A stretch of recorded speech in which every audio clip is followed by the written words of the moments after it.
രാജ്യം ഉറ്റുനോക്കിയ മഹാരാഷ്ട്രയിലും ജാർഖണ്ഡിലെയും ഉത്തർപ്രദേശിലെയും അടക്കം തെരഞ്ഞെടുപ്പ് ഫലം പുറത്തു വരുമ്പോൾ BJP കേവല ഭൂരിപക്ഷം കടന്നിരിക്കുന്നു. മഹാരാഷ്ട്രയിൽ വലിയ മുന്നേറ്റം നടത്തിയിരിക്കുന്നു. BJP പ്രതീക്ഷിച്ചത് ഇല്ലെങ്കിൽ അവർ ടാർഗറ്റ് ചെയ്തിരുന്നത് 200 സീറ്റുകളാണെങ്കിൽ ഏതാണ്ട് അതിനൊക്കെ ഒപ്പത്തിൽ എത്തിയേക്കും എന്നൊരു സൂചന തന്നെ ഇപ്പോൾ നൽകാൻ കഴിയുന്നത്. 162 സീറ്റ് 145 സീറ്റാണ് മഹാരാഷ്ട്ര ഭരിക്കാൻ വേണ്ടത്.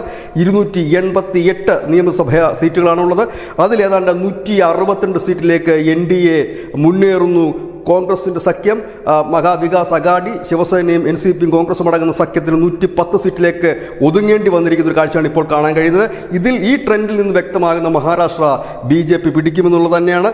ജാർഖണ്ഡിൽ ശക്തമായ മത്സരം തന്നെ നടക്കുന്നു. അവിടെയും കേവല ഭൂരിപക്ഷം BJP കടന്നിരിക്കുന്നു. 81 സീറ്റുകളാണുള്ളത്.